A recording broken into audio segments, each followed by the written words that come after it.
something. When a girl's 18, 19 years old, etc., she's at her peak, and she doesn't find the right guy, and then she ends up 27, 28, 29, 30, whatever it is, and she can't find a dude because she's too old and she's aged out of the sexual marketplace, and a guy says,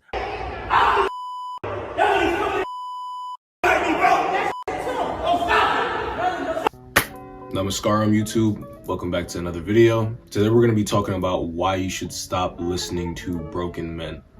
Now, I do tend to see a very large trend within specifically the red pill community, and even outside of the red pill community, within the fitness industry and the gym community, whether that be TikTok, Instagram Reels, Instagram Shorts, where there's almost this not only commodification of the negative emotions of manhood, but also a larger display of normalized aggression within men, or normalized sadness. We see a lot of normalized behavior just when it comes to perspective on women, in overindulgence in the pursuit of money, overindulgence in the pursuit of women, overindulgence in the idea of the masculine self. And a lot of these spaces, you're listening to these men that are actually very much in hurt spaces. And if you take some time out of your life to step away from all of that, and to really just sink into what you are, to really sit with the infinity inside of you and realize that your emotions have a bit more of a spectrum to them than just anger and frustration.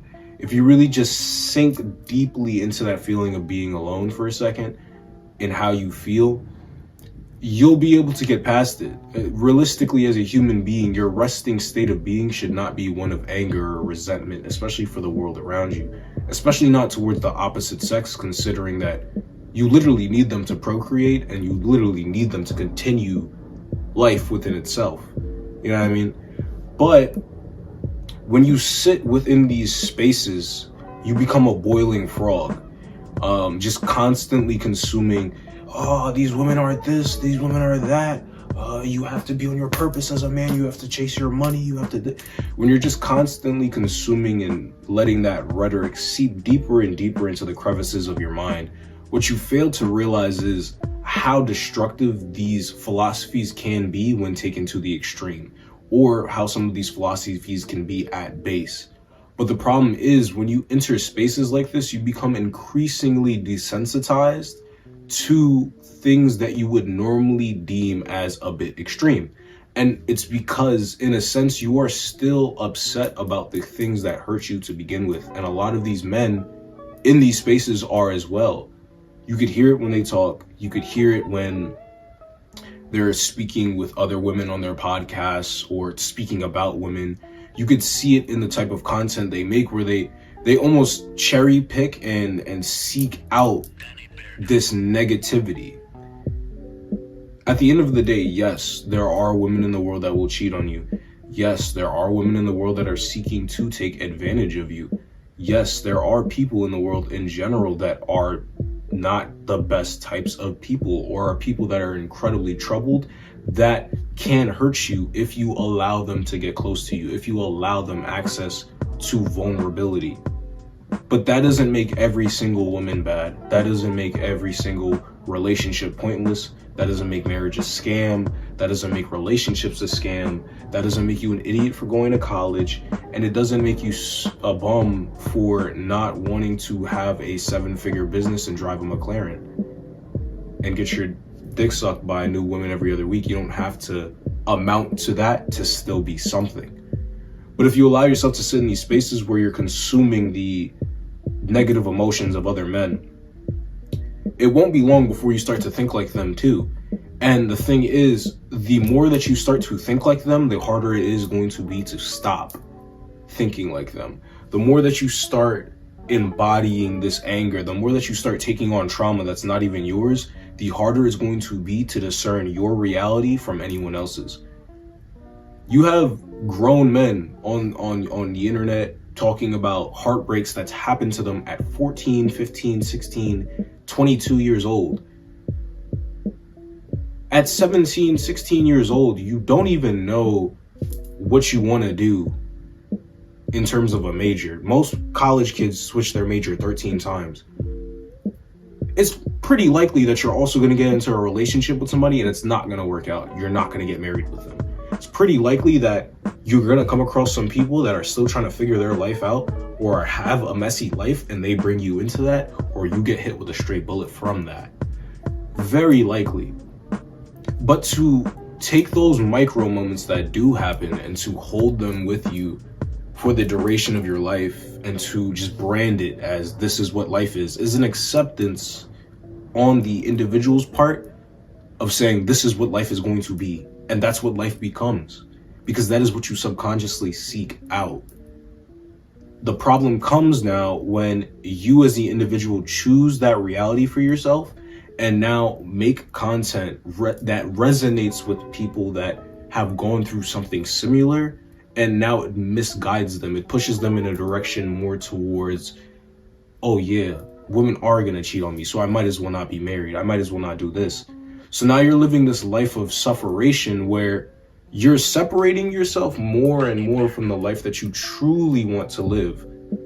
Not the life that you think you should be living, not the life that whichever influencer tells you should be living, but the life that deep down within your deepest core of being, when it is dead silent, that life, when it's dead silent, is the life that you actually want to live.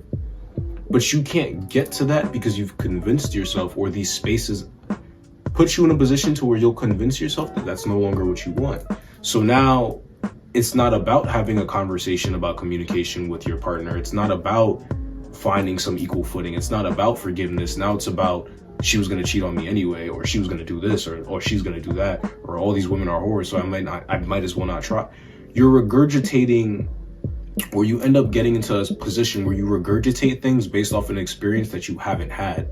And while yes, it's very true that wise men learn from the mistakes of others, you have to be very careful who you listen to still, because you were not around to see how these men were. You don't know the ins and outs of these men's relationships. And if you look at them psychologically, a lot of them don't sound okay. I'm not saying that they're all wrong, because within every single facet of life, there is some form of a half-truth. Where people are finding truth, there is some there. Otherwise, nobody would listen. But the problem comes when that half-truth or that perspective becomes your perspective without any learned experience of your own. So now you're going into these relationships, or now you're dealing with people in the world, and you have this rigidity about you. You have this hyper masculine nature about you, to where it becomes a suit of armor for you to protect you from getting hurt again. But you fail to realize, or maybe you've already realized, how doing that doesn't stop you from being hurt, because you're still hurt. Regardless if you choose to engage in a marriage or a relationship, regardless if you choose to approach life in a healthier manner, in a sense where you're more loving and forgiving and more open as a man, or you choose to be closed off, reserved, angry, bitter, either way you will experience pain. Either way. But at the end of the day, I would much rather, and I feel like a lot of men, if they knew, would much rather choose the path where they get hurt, but they still get to love, where they get hurt, but they still get to grow, where they get hurt, but they still get a chance to be themselves, ultimately, over a character or a caricature of an individual that's truly not happy. You know, you look at Musashi, you look at Guts, you look at these characters that are tragic characters, and it becomes a thing where it's like, oh bro, that's literally me. You don't want that to be you. You don't want to live a life so difficult that you cannot bring yourself to love somebody else, that you cannot fathom the idea of loving somebody else. When you look at characters like that, look at them more so from the perspective of inspiration, of, okay, look at how this person came from such low depths, yet try to overcome themselves. And don't romanticize it. You shouldn't romanticize the idea of having these problems.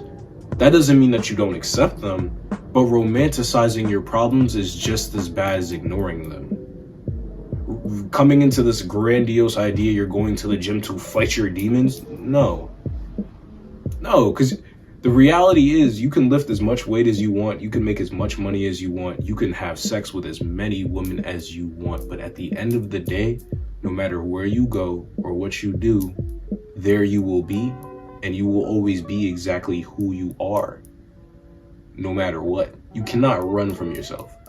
And I feel like a lot of these spaces almost sell you this dream to where you can run from your reality, where you can take the red pill or the cheat pill, where now you're tuned in and you know, oh, this woman's gonna do this.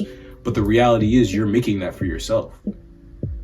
You're repulsing the right woman away from you. Because if you really sat down and thought about it, the woman that wants you would not want you. The woman that you would not want you. And it's because, what are you listening to? Who are you listening to? And why are you listening to them? And when they do speak to those aspects of your character, ask yourself, is it genuinely the right thing though? It might speak to you, it might hit a certain area, it might make you really feel comforted. But not all comfort is a good form of comfort.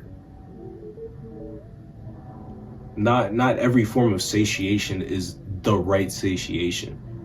And it's only in that stillness, when you take yourself out of these spaces, when you stop listening to people that are just as angry as you for a second, that you'll actually be able to get through those emotions. Because the only thing that you're doing is stopping yourself from feeling what you need to feel fully. If you're angry that a woman did something to you that you did not appreciate, sit down and be angry about it, but don't make it your personality. Don't make it your brand. Your brand should not be hating women. Your brand should not be being the alpha male or this or that. It shouldn't be your brand, because it's going to start to dictate your reality. Your reality is going to shift, and it's going to literally become that. And I know this firsthand, because for years I was consuming this content, allowing it to really deep seed itself into my brain, and I was ruining relationships with amazing women, with good people. I was pushing great people away from me, and I was moving in a manner that wasn't necessary, and I was not getting anywhere in life. I wasn't getting the nice cars. I wasn't getting invited into all the fancy rooms. I got places, I got shit done, don't get me wrong, but the moment that I really just opened myself up again, and I allowed myself to be vulnerable, the moment that I allowed myself to listen to another influence, to listen to another idea of what could be, to accept the idea that life is not just about masculinity, it's not just about performance, it's not about showing up and performing. You shouldn't feel like you have to perform in your relationship. You should not feel like you have to perform in bed. You should not feel like you have to show up every day as this, and if you don't show up as this, then you are not valuable. You are not a tool. But the problem is, a lot of these spaces, they experience the negative aspects of what comes with being a man, and they internalize these messages. So now after they get hurt, they internalize it and they tell themselves, yes, masculinity is a tool, I'm a tool. It's not the case. And once you allow yourself to step outside of that and really open yourself up to, more divine concepts, the idea of a divine masculine with that touch of femininity, the idea of yin and yang, the idea of having balance within yourself, the idea of being an individual, having a sense of individuality. When you open yourself up to that, when you open yourself up to being more grateful for what you actually do have, being grateful for the relationships that do work, being appreciative and opening your eyes to the women in your life that are actually good women, that are actually good men. When you open yourself up in that manner and you allow yourself to blossom in that manner, and being a lotus in that sense, where you're allowing yourself to come up out of a negative situation and blossom regardless of circumstance, as opposed to letting the circumstance define you. When you do that, all of a sudden things just start to click. All of a sudden things become a lot more harmonious. Now the relationship that a year ago I said I couldn't get, I have. Now the financial situation that I didn't think I would be in, I'm in. Now the growth as a man that I didn't expect to have, I have. These things just come. They come now. Effortlessly. They flow in place. And it all just comes from a perspective shift. It all comes from tuning into myself as opposed to, damn, I'm angry right now. Let me go find somebody on the internet that's also angry so that way we can be angry together. Anger is a powerful tool. Anger is a very powerful tool because it's an indicator that something is wrong. You don't just get angry for any reason. Anger is a great indicator. And in a sense, it is a form of a guideline for you, but not in the sense that you should let it dictate or make you go anywhere. Anger is a sign that you should sit still and figure out what's wrong. Take a moment to be still in your anger.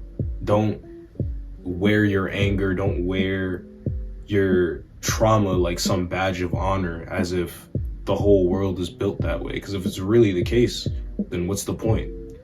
If every single interaction was going to be the exact same, if everybody was going to treat you the exact same, then what would be the point of waking up every day? There wouldn't be a point. So the next time you find yourself in these spaces where you're really just listening to these people, try to, for a second, isolate them. Remove a little bit of a layer of your own empathy for a second.